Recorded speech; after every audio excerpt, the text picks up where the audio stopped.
La ringrazio, Presidente. Allora, signor Presidente, giudici del Tribunale, io nell'accingermi a difendere Giancarlo Vestiti vorrei incominciare in maniera ordinata da quella che è la sua figura così imprenditoriale, professionale, per poi andare ai dettagli che in parte sono già stati esaminati dal collega Carlo Pecoraro. Allora, partiamo da lui. Giancarlo Vestiti, dopo essersi diplomato in ragioneria, ha iniziato immediatamente a lavorare come commerciante di abbigliamento. È stato, ce l'ha detto lui stesso durante l'interrogatorio, responsabile commerciale di aziende importanti come Versace, come Ferré, ha fatto lo stesso tipo di attività commerciale per una società nota nel settore della moda che si chiama ITR Holding, che è la società che commercializza praticamente tutti i capi delle principali marche di prêt-à-porter, quindi è un personaggio molto conosciuto nel mondo della moda. Dopo aver svolto questo tipo di attività è un cittadino italiano incensurato, questo va detto, e dopo aver svolto questo tipo di attività, essendosi accorto che tutti i residui, cioè dei negozi, ovvero tutti gli invenduti nuovi dei negozi, venivano venduti svenduti meglio a poco prezzo, ha pensato di iniziare a svolgere un'attività commerciale in proprio. È agli atti, perché la Guardia di Finanza li ha allegati, gli atti della società Bonvest, che poi è stata fallita, che dopo circa 20 anni è fallita. La Bonvest era la società di Vestiti e Bonadies Giuseppina. Bonadies Giuseppina, l'ex moglie di Vestiti, circa 30 anni fa costituirono una società che era l'acronimo dei loro cognomi: Bonadies Vestiti, Bonvest SAS. Con questa società Vestiti ha lavorato per almeno 20 anni, forse di più, adesso non ricordo esattamente quando, con il lavoro, con l'onesto lavoro da lui svolto tutti i giorni, è riuscito a creare un piccolo patrimonio, una casa di abitazione e un capannone nel quale venivano mostrati i cataloghi, il cosiddetto showroom. Dopo oltre 20 anni di questo tipo di attività, purtroppo, ce l'ha ricordato lui stesso in interrogatorio, il signor Vestiti viene frodato da 3 commercianti campani. Questa, la circostanza regionale, ha un significato importante per quello che poi dirò dopo, e fallisce. Fallendo personalmente perde la casa, perde lo showroom, entra nel bollettino dei protesti, nel libro dei falliti, è un uomo totalmente distrutto. Per sua fortuna, durante la sua attività commerciale, aveva avuto modo di conoscere il dottor Tonino Leone, che era un cliente svizzero che aveva la moglie che si occupava di abbigliamento, perché lui faceva altro, a cui forniva abbigliamento per i 3 negozi di Ginevra. Chiede aiuto anche a Tonino Leone, il quale gli dice: guarda, purtroppo hai avuto questa disgrazia, ti hanno fregato, non ti hanno pagato la merce, puoi venire a lavorare qui da me a Ginevra e mi aiuti nella mia attività lavorativa. E così ha fatto Vestiti. Vestiti si è trasferito a Ginevra non in maniera apparente, fittizia, fraudolenta, si è trasferito per andare a lavorare per Tonino Leone, che è colui che gli ha permesso di riprendere ad avere una vita dignitosa, perché sennò non avrebbe avuto neanche i soldi per mantenere i figli, che all'epoca erano ancora abbastanza piccoli. Quindi Vestiti è grato a Tonino Leone per averlo rimesso in piedi, perché era sulla strada, era sul lastrico, ha un rapporto di amicizia, di deferente amicizia nei confronti di Tonino Leone, si frequentano, si conoscono e dal rapporto iniziale di affari diventano anche amici. Per cui col tempo, quando a un certo punto, dopo essersi leccato le ferite, rientra a essere di nuovo forte commercialmente, pensa di poter utilizzare nuovamente il mercato italiano per sviluppare affari con tutta la gente che aveva avuto modo di conoscere negli anni, perché, ripeto, la sua attività di direttore commerciale di grandi aziende di moda gli aveva permesso di conoscere una marea di persone. Sorrentino era un suo amico storico e si occupava della produzione, per cui essendoci a disposizione una società che si chiama Starline, che era stata costituita da persona loro amica e poi era una società che non era mai divenuta operativa, pensano di iniziare a utilizzare la Starline, dove uno, ripeto, fa il direttore commerciale e l'altro fa il direttore di produzione. È fallito Vestiti, ed essendo fallito non può costituire una società neanche come socio, perché automaticamente così facendo si toglierebbe dal mercato del finanziamento bancario e la sua azienda non avrebbe diritto ad avere un centesimo di fido da nessun istituto di credito. Per cui in maniera assolutamente lecita, si chiama rapporto di mandato ai sensi del codice civile, chiede a un amico che è il Teofilo se vuole lavorare con lui diventando amministratore e socio unico della Starline per sviluppare un'attività commerciale. E così inizia anche l'avventura della Starline. Quindi vanno avanti e indietro dalla Svizzera per gestire i rapporti con i negozi di Tonino Leone e contemporaneamente cercano di sviluppare il mercato italiano. Questo tipo di tentativo va male perché a un certo punto il Teofilo si rende conto che la società è in difficoltà, vuole uscirsene, la società è comunque abbastanza indebitata, soprattutto con il signor Gianni Cirillo. La cosa più semplice, visto che comunque Cirillo era anche come loro un commerciante, dico: senti Cirillo, è inutile che ci chiedi i soldi, non ne abbiamo, se vuoi ti diamo la società, cerca di aiutarci a sviluppare il nostro business se credi in noi e se credi in te stesso. Cirillo aveva un progetto che è quello che vi ha riferito quando è stato sentito e ritiene di poterlo sviluppare con la Starline, perché comunque la Starline aveva un fatturato di un paio di milioni di euro all'anno e anche se aveva dei debiti, quei debiti potevano essere ripagati un po' per volta con l'esercizio di un'attività commerciale normale. E questa è la storia della Starline, molto lineare, molto trasparente, non c'è interposizione fittizia, è un rapporto estremamente semplice, chiaro, diciamo che è consuetudinario per coloro che svolgono attività imprenditoriale e che hanno avuto magari un problema di natura commerciale per cui sono risultati falliti, o intestano i beni, l'azienda, la moglie e i figli se possono, oppure se non hanno la disponibilità della moglie perché anche la moglie risultava fallita, lo intestano a degli amici. Ma ripeto, con le mani sul tavolo, senza nessun discorso di fraudolenza. E questo è, diciamo, il primo pezzo della storia di Giancarlo Vestiti, che ripeto è cittadino italiano incensurato. Il cittadino italiano incensurato Michele Vestiti conosce da quando è bambino Michele Senese. Michele Senese abitava a poche decine di metri dall'abitazione di Giancarlo Vestiti. Si conoscono sin da bambini. I bambini sviluppano rapporti di amicizia a prescindere dalle strade che vengono poi seguite dall'uno o dall'altro. Michele Senese ha seguito una sua strada, non devo dire io quale, invece Giancarlo Vestiti ne ha seguito un'altra, che è quella dell'attività commerciale. In questo tipo di situazione il fatto che il suo amico Michele Senese gli chieda di aiutare suo figlio a farlo lavorare, lungi dall'essere una situazione nel quale si voglia andare a vedere un'ipotesi di riciclaggio, è esattamente la rappresentazione provata del contrario. Cioè Michele Senese desidera che suo figlio non segua le sue orme, non segua la sua strada, ma ne segua un altro. È molto amico di Giancarlo Vestiti, gli dice fallo lavorare, tienilo con te. Questo è il punto della situazione. E in effetti tutte le telefonate intercettate, in tutte le telefonate, nessuna esclusa, si parla solo ed esclusivamente di compravendita di giubbotti, compravendita di abbigliamento e nient'altro. Al maresciallo Recchio, proprio per andare al di là di ogni ragionevole dubbio, ho chiesto, quando l'ho controesaminato, se in tutta la loro attività di indagine avessero mai avuto il sospetto, un'intercettazione in qualcosa nella quale si parlasse di traffico di sostanze stupefacenti. Sul punto il maresciallo ha detto no, mai. L'interrogatorio è lo dico per il verbale, 15 marzo 2021 e le pagine sono 112, 113, 114.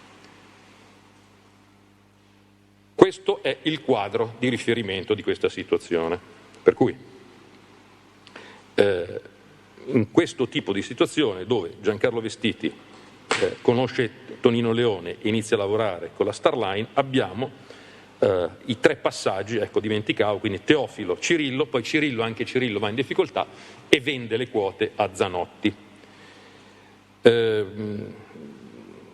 questo punto di vista credo che quindi ci possa essere la certezza che non ci troviamo di fronte a un'intestazione fittizia di società, ma ci troviamo di fronte ad alcuni passaggi di proprietà di società alla luce del sole, che non nascondono niente, anche per quello che poi vedremo è accaduto dopo. Ancora una volta la Starline, e ancora una volta Vestiti, evidentemente colpevole di troppa fiducia, di dare troppa fiducia alle persone sbagliate, si ritrova di nuovo in difficoltà. Chi lo rimette in difficoltà sono ancora una volta 3 soggetti campani, e poi spiegherò perché faccio presente questa cosa, che lo mettono sotto per circa 2-3 milioni di euro. Cosentino, D'Alessandro e anche Barretta hanno dichiarato a voi, e l'avevano già fatto durante il primo interrogatorio in carcere, quando vengono arrestati, relativamente ai rapporti con la Starline, Cosentino e D'Alessandro hanno detto: abbiamo comprato circa 1,5 milioni, 2 milioni di euro di merce, ne abbiamo pagato circa il 35-40%, e lo hanno ripetuto qui in udienza. Stamattina un collega di cui non ricordo il cognome, me ne scuso, parlava si è confuso forse col processo di Napoli dove si parla di usura, e quindi si è messo a parlare di usura. Ora, è tecnicamente impossibile che a fronte di un pagamento parziale del 35% del capitale ci possa essere un'ipotesi di pagamento di tasso usuraio.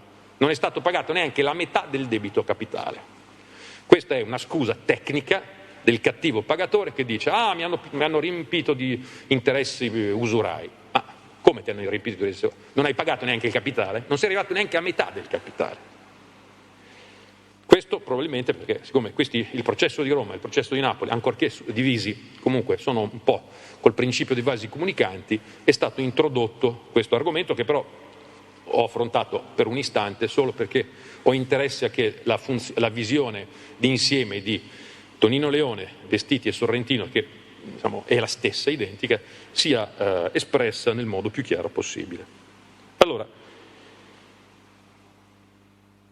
la Starline va in difficoltà e rischia il fallimento. Peraltro, fallimento avvenuto recentemente, perché poi nel momento in cui la Starline viene sottoposta a sequestro come azienda, viene nominato un amministratore giudiziario, è chiaro che questo personaggio, quale esso sia, non ha in mano il mercato, e quindi la fine della società non può che essere il fallimento. In questa situazione nella quale Vestiti e Sorrentino si ritrovano per la seconda volta, essendo stati messi sotto per circa 2 milioni di euro, il tentativo di recuperare a qualunque costo è sicuramente forte, ma non delinquenziale, approfittando del fatto dell'amicizia di Vestiti con Michele Senese, amicizia che risale, come detto, ai tempi del bambino, da quando erano bambini. Vestiti e Sorrentino hanno millantato credito con i loro debitori, dicendo: guardate che questi soldi che dovete a noi, in realtà non è che li dovete a noi, attenzione, dovete darceli, perché li dovete dare a Michele Senese, è suo il denaro. E sia, ripeto, subito col primo interrogatorio in carcere, sia qui in dibattimento, Cosentino, Barretta ed Alessandro hanno ripetuto che si sono informati immediatamente se questa circostanza fosse stata vera o meno. Persino ho sorriso quando ho iniziato a leggere i primi documenti, quando ho visto che l'elemento di contatto tra Cosentino D'Alessandro e Enzo Senese era un soggetto che vendeva mozzarelle. Allora, in questa situazione che ci fa capire l'assenza di una compagine criminale, il totale disarticolamento delle singole parti l'un con l'altro, che per conoscersi hanno bisogno di un commerciante di mozzarelle, Cosentino ed Alessandro vanno a parlare con Enzo Senese e gli chiedono: ma i denari sono i tuoi, della tua famiglia, o sono di quei due là? E Enzo Senese dice: non ne so niente. Ce l'hanno ripetuto loro, l'hanno detto al signor pubblico ministero che li ha interrogati in carcere, lo hanno ripetuto qui davanti a voi, ed è logico quello che hanno detto, ha un senso molto logico, perché chi avrebbe cercato di truffare un soggetto come Michele Senese, per come viene descritto, quantomeno, come ha detto giustamente l'avvocato Pecoraro? Non sta a noi dire chi è e chi non è, però se uno va su qualunque motore di ricerca e clicca Michele Senese, viene fuori l'ira di Dio. Quindi chi è quel pazzo che fa una cosa del genere? E nel momento in cui hanno saputo che così era, si sono comportati di conseguenza, non hanno pagato. Ma in tutte le 1300 pagine di intercettazioni telefoniche non ce n'è una, non c'è una sola riga nella quale i signori Senese, figlio o amici, si rivolgono a Cosentino ad Alessandro Barretta dicendogli i soldi sono i nostri, ce li dovete dare. È una delle domande che ho fatto sempre al solito maresciallo Recchio, in cui gli chiedo se come si interpreta questa circostanza, come mai tutto questo avviene, no? E lui risponde a pagina 156, sempre del solito verbale, in cui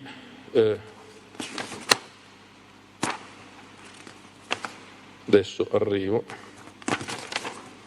eccolo qui, non è, pagina 118 di 156, in cui il testo Recchio dice: non è che noi diciamo che quelli sono soldi dei Senese, quelli della Sofirej, noi diamo atto del fatto che in quelle transazioni si sia manifestato in alcune intercettazioni l'interesse della famiglia Senese, ma dire che quei soldi sono della famiglia Senese è un passaggio che noi, come anche il pubblico ministero, probabilmente in maniera così diretta, non abbiamo mai evidenziato.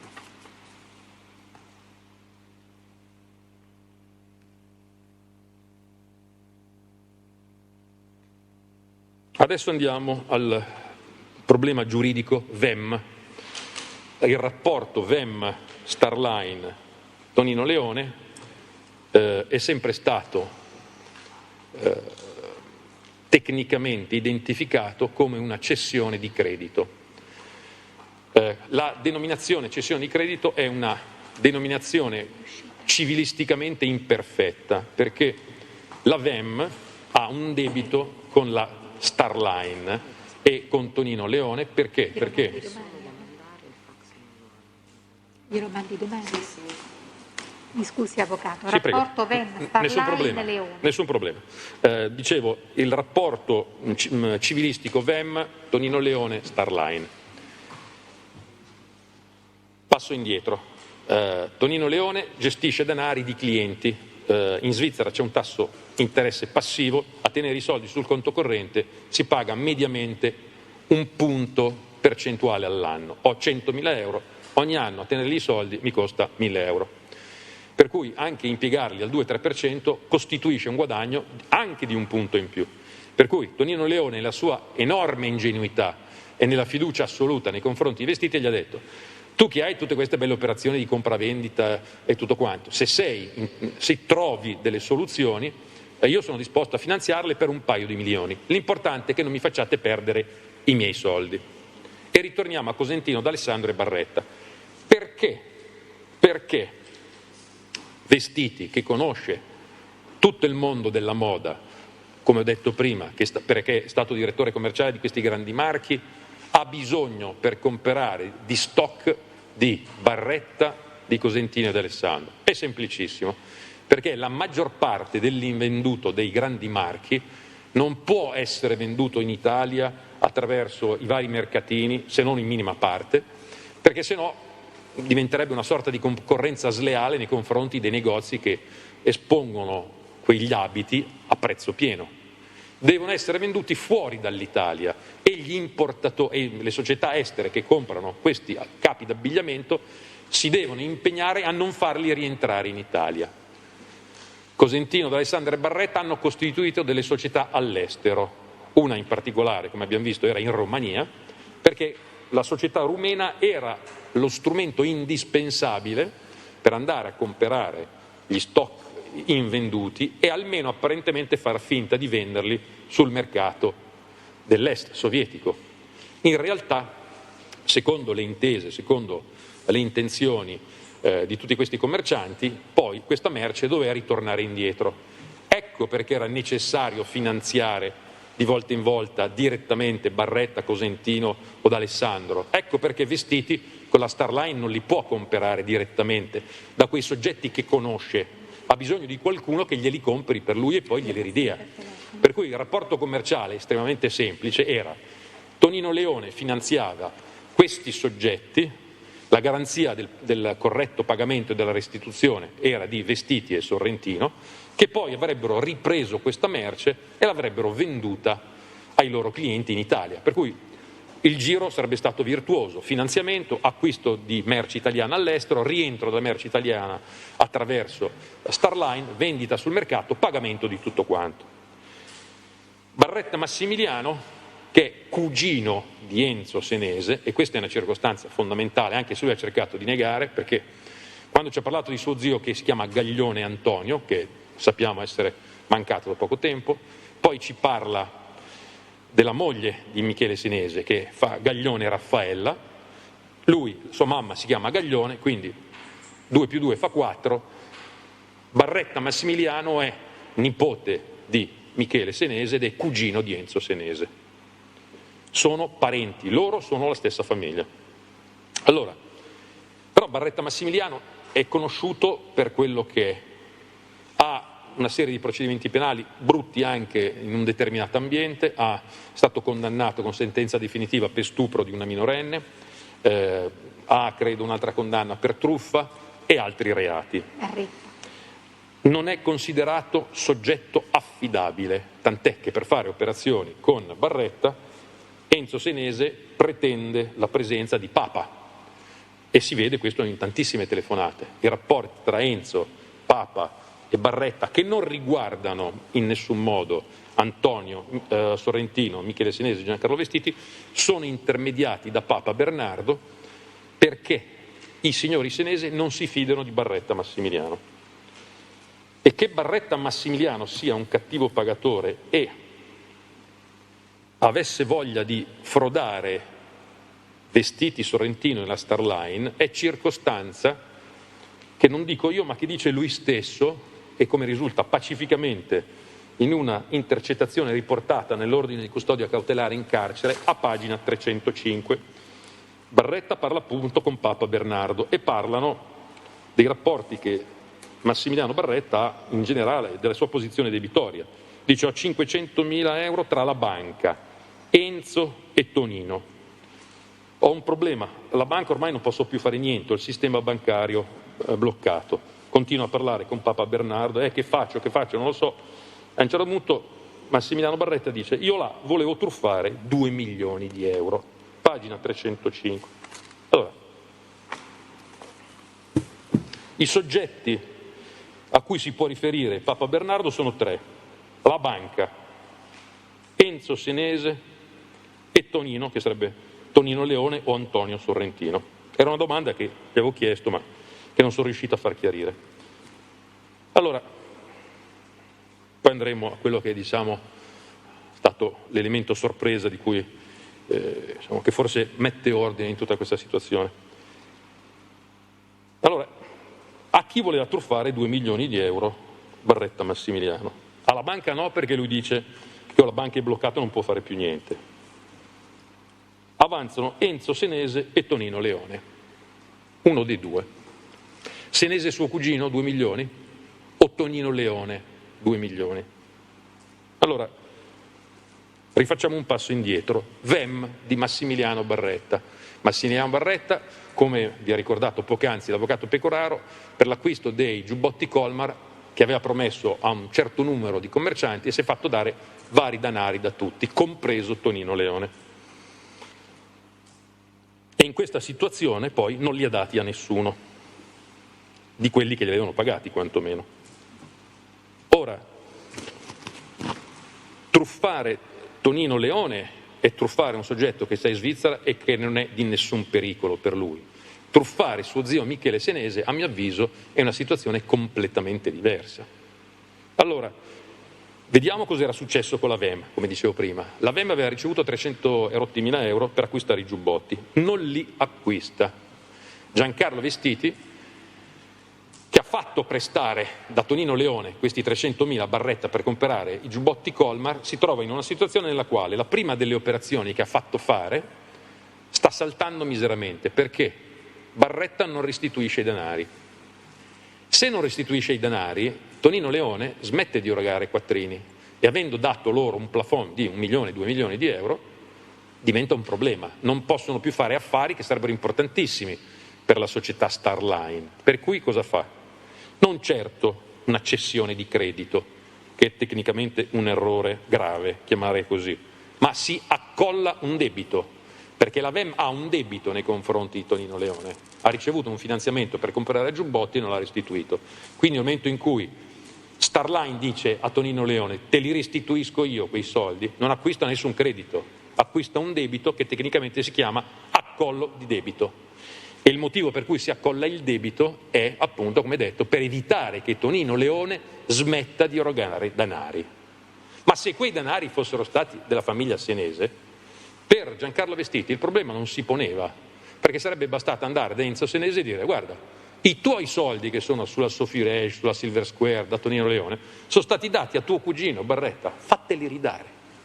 Perché io come società Starline mi devo accollare un debito e lo devo restituire io? Ma che senso ha?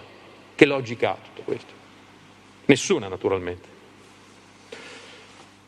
Non ripercorrerò le decine e decine di telefonate nelle quali pacificamente si evincono tutte queste cose, perché al di là del fatto che l'ha già fatto l'avvocato Sorrentino, l'avvocato Pecoraro, poi c'è stato un fatto nuovo di cui adesso parleremo, che diciamo per me è, quantomeno per me, è definitivamente tranchant di tutte le ipotesi accusatorie della pubblica accusa. Però prima vorrei sempre ricordare, a questo proposito, parlo della rogatoria internazionale che la difesa di Vestiti aveva chiesto da un anno circa. La prima volta c'è una mia memoria depositata in procura a fine indagini ai sensi del 415 bis terzo comma, in cui chiedevo al PM, dopo aver visto che non c'era nella documentazione nulla di relativo ai movimenti di conti bancari, chiedevo che fosse iniziata un'attività rogatoria per andare a vedere questi documenti. Poi, diciamo, in mancanza di ciò, all'udienza preliminare, al giudice delle indagini preliminari, ho fatto un'istanza ai sensi del 421 bis CPC e a CPP naturalmente, e anche lì chiedevo, signor giudice, vuoi ordinare al pubblico ministero di acquisire questi documenti? Niente. Finalmente, all'udienza del 15 marzo del 2021, sempre il famoso controesame, Maresciallo Recchio, di cui ho sentito su Radio Radicale essere complimentato al pubblico ministero, la domanda delle domande: perché non avete fatto mai una rogatoria? Adesso lo vado a prendere perché non voglio sbagliare a leggere. Pagina 111 di 156, controesame avvocato Marino del 15 marzo del 2021. Non sapendo che la rogatoria era già stata fatta, gli chiedo: le faccio questa domanda. Immagino che lei sappia che dal 2017 la Svizzera ha aderito al trattato ECOFIN, per cui fa parte di quelle nazioni che hanno uno scambio automatico di informazioni con la giustizia italiana. E quindi le chiedo, perché non avete fatto una richiesta, una rogatoria sui conti correnti? Una rogatoria oltretutto che avrebbe potuto prendere fino a 10 anni di tempo, per cui una rogatoria ampia evidentemente. La risposta letterale del maresciallo è: quello è oggetto di ulteriori eventuali attività che non sono oggetto di questa che non sono in questa sede approfondite. Io insisto e lui prosegue, chiedendogli come mai non ci fossero arrivati questi atti di indagine, se fossero mai stati fatti. E dice: ma perché ancora non sono arrivati, cioè sono anche dei percorsi abbastanza lunghi. Attivare un'attività rogatoriale richiede delle procedure. Quindi io, ma anche il Tribunale, perché c'è un vostro commento in cui mi si dice sono evidentemente oggetto di altro procedimento che in questa sede non possono essere fatti presenti. Per cui tutti capiamo che la rogatoria è stata fatta per un altro procedimento penale e quindi non può far parte di questo procedimento. Circostanza che trovo comunque giuridicamente inesatta, perché se il capo d'accusa, così come formulato, è che Tonino Leone risponde davanti a questo tribunale perché Senese Michele ha messo a disposizione della società Sophie Rage e Starline €1 milione una volta, 330 una seconda volta e 300.000 una terza, per un totale di €1.630.000 sulla Sophie Rage e la Silver Square, diciamo, almeno nella quasi totalità di tutti i procedimenti penali in cui mi sono occupato di riciclaggio di denaro, c'erano sempre i movimenti dei conti correnti. Ci sono state delle eccezioni a questa regola, ma questo avviene quando le banche oggetto di indagine non si trovano in Francia, in Svizzera, in Giappone, ma si trovano nei cosiddetti paradisi fiscali che non danno informazioni, tipo Dubai, Hong Kong, eccetera. Sappiamo che esistono nel mondo, noi che ci occupiamo di questi reati, delle aree di non collaborazione, allora in quel caso giustamente si deve fare ricorso a quello che c'è, cioè a intercettazioni telefoniche, altre situazioni dalle quali si possa evincere o meno una determinata, la fondatezza o meno di una determinata ipotesi, di una determinata ipotesi accusatoria.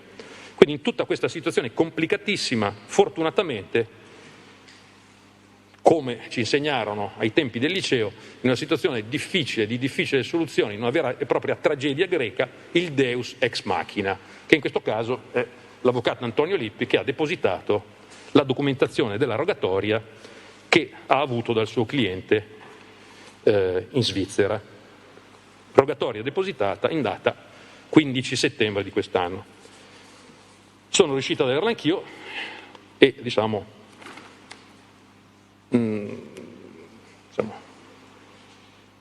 e ho letto i risultati. Allora, la prima richiesta di rogatoria è del ottobre del 2020,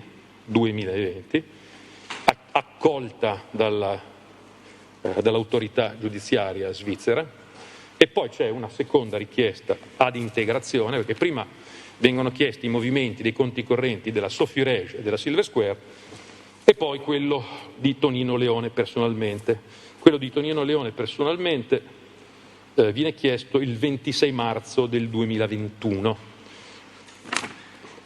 Quindi diciamo che a fine di marzo, primi di aprile, l'ufficio del pubblico ministero aveva sul suo tavolo la certezza assoluta, documentale, come l'abbiamo avuta tutti noi che abbiamo letto questi documenti, che neanche un euro era stato depositato da Michele Senese o da chi che sia sui conti della Sofirej, della Silver Square e di Tonino Leone.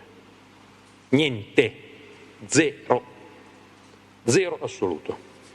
Allora chiedo a voi, a proposito del maresciallo Orecchio, che, vediamo le date, non voglio sbagliare, a marzo 2021 ci dice che nulla sa della rogatoria, come debba essere giudicata questa frase quando lui a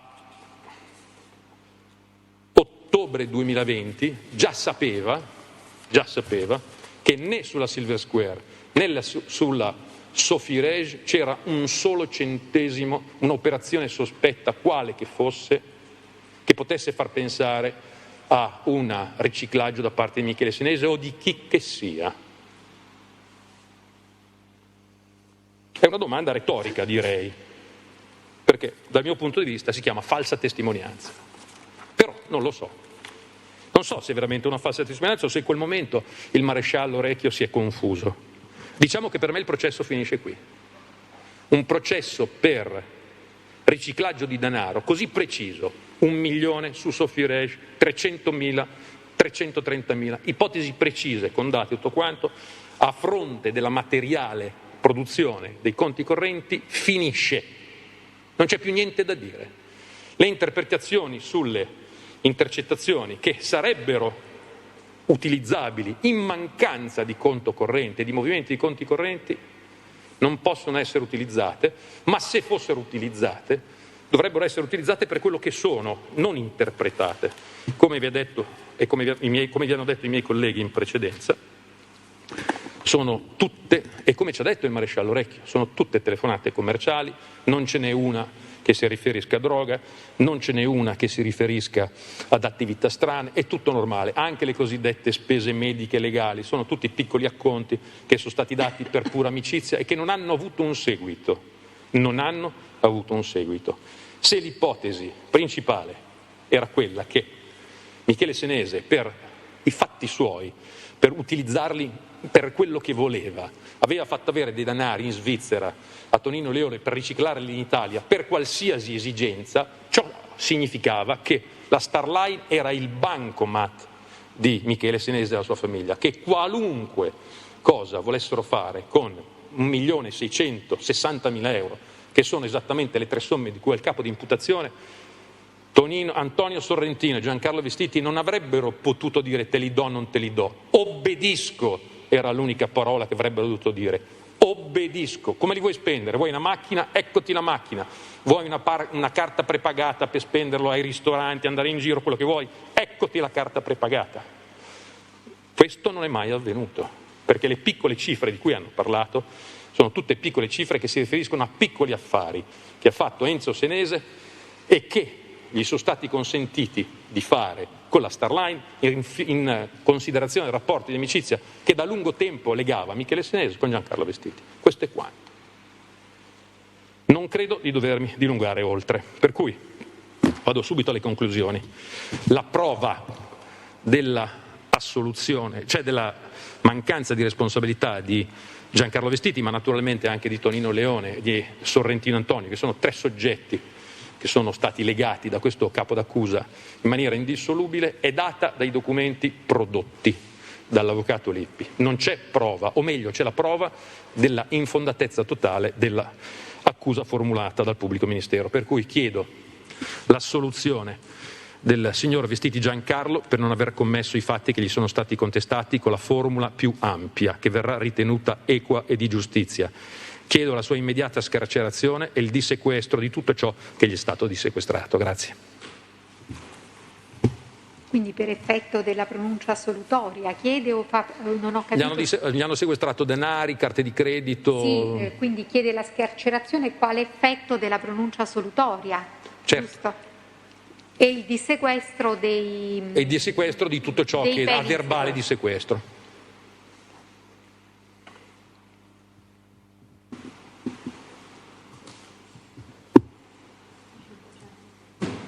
Sì, arrivo subito. Allora, abbiamo completato, diciamo, le attività previste per oggi, ma poiché nel corso delle discussioni vi sono state 2 difese che hanno richiesto ai sensi dell'articolo 523,6 di interrompere la discussione e poi la deliberazione per acquisizioni documentali, rimettiamo, diciamo, al pubblico ministero eventuali controdeduzioni in merito. Precisamente si tratta della difesa del Barretta, che ha chiesto ai sensi dell'articolo 507 di acquisire documentazione bancaria che riguarderebbe un finanziamento di euro 300.000 a lui concesso alla VEM da Unicredit per compiere l'operazione dei 210.000 euro connessa all'acquisto dell'abbigliamento con marchio di Squared. Poi la difesa del D'Alessandro oggi ha chiesto nuovamente di acquisire copia del quaderno dell'agenda sequestrata al D'Alessandro. Quindi il pubblico ministero cosa vuole Sì, Presidente, io ritengo si tratti naturalmente di attività non assolutamente necessarie ai fini del decidere nell'ambito di questo procedimento penale e di queste imputazioni. L'istruttoria è stata compiuta, è stata sviscerata in ogni sua parte, per cui esprimo parere contrario in ordine a queste richieste. Sì, che il pubblico ministero esprime parere contrario in merito alle richieste avanzate ai sensi dell'articolo 507